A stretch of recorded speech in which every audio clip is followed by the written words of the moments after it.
this is Emma at Change and Play, and in today's episode we're going to be taking a deeper dive into the Enneagram Type 1, and I'm going to share some of the common strengths and challenges that we would typically see with those who lead from this type.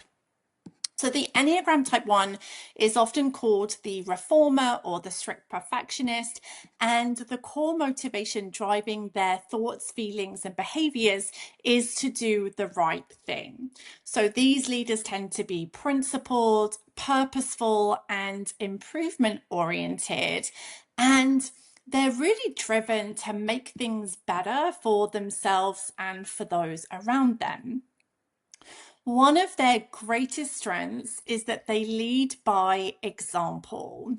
They have a clear sense of what's right and what's wrong, what's good and what's bad, and they're striving to follow the rules and to act in alignment with their values. So these leaders are going to do what they say they're going to do. They honor their commitments, and they really hold themselves and others to high ethical standards. However, when their strength is overused, their strong sense of ethics and their strong morals and convictions can become rigid or judgmental, especially when others aren't following the rules or if they fall short of what they believe is right or good. And so when this happens, ones can start to feel frustrated or resentful, and these emotions can leak out as tension, as irritation, or criticism, particularly if they believe that others are being irresponsible or unethical.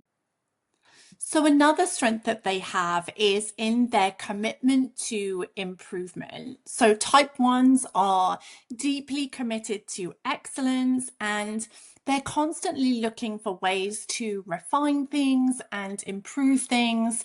And this desire to make things better really drives that continuous improvement and often raises the bar for high quality products and outcomes. Ones can also spot what's wrong or what's not working, and this paired with their persistence can lead to meaningful and lasting change. The challenge or the flip side to this is that they can orient and focus too much on flaws or what's missing, that they can overlook progress or overlook what's actually going well. And sometimes this can lead them to over edit. It can lead to perfection paralysis or a nagging sense that nothing is ever quite good enough. So for ones, we all have an inner critic, but for ones, it tends to be the loudest, and their inner critic tends to demand constant self-correction. So it can be helpful for ones to notice when the inner critic is in the driving seat. The next strength or challenge is with precision and insight. So ones have a sharp, discerning eye, and they're quick to notice when something's off track, out of alignment, or missing. So they have really good attention to detail, and they're often catching things that others overlook or that others miss. So for example, ones are usually the first to notice a typo that perhaps everyone else missed. And very early on in my career, I had a manager who would get out her red pen and she would circle all the mistakes that I'd made, which to her was doing the right thing, right? So she's fixing the mistakes. But to me, it was so annoying. And it made me feel like I was failing and not good enough. So there's the flip side or the watch out to that. When ones focus their attention on what's missing or what's wrong, others can experience them as controlling or nagging or difficult to please. So this internal pressure to get it right can lead to overcorrection or rigidity. The next section I'd like to talk about is their work ethic and responsibility.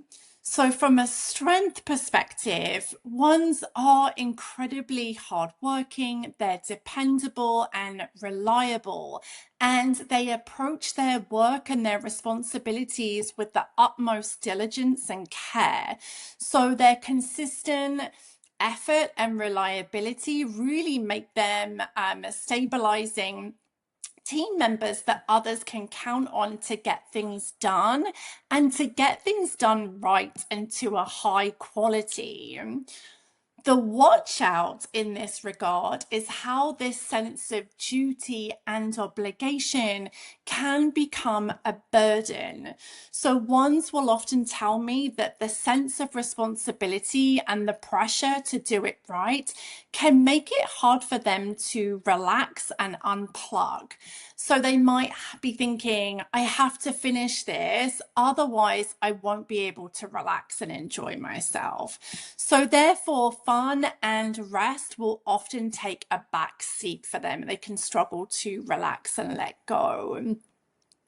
They may also struggle to delegate to others as they fear that others might not be able to meet their high standards, which can lead to some micromanaging or overwork. And over time, it can also lead to burnout as well, because they're incredibly hardworking.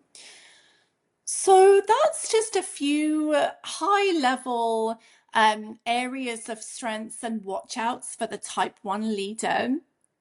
And in our next session, I'll share more about type 2. And then in subsequent sessions, I'm going to share more about the growth strategies for each type. So if you're not sure of your Enneagram type, you can search for a free version online. There's several. You can just go online and search Enneagram assessment, and you'll have some options there. Or you can head over to my website where you can find a link to the IEQ9 assessment, which is the one that I use and recommend to my clients. You'll also find some more Enneagram resources and guides there. And if you have any questions or if there are any topics that you'd like me to focus on in future episodes, you can email me at emma@changeatplay.com. Okay, so that's a wrap for this episode, and I'll look forward to seeing you next time.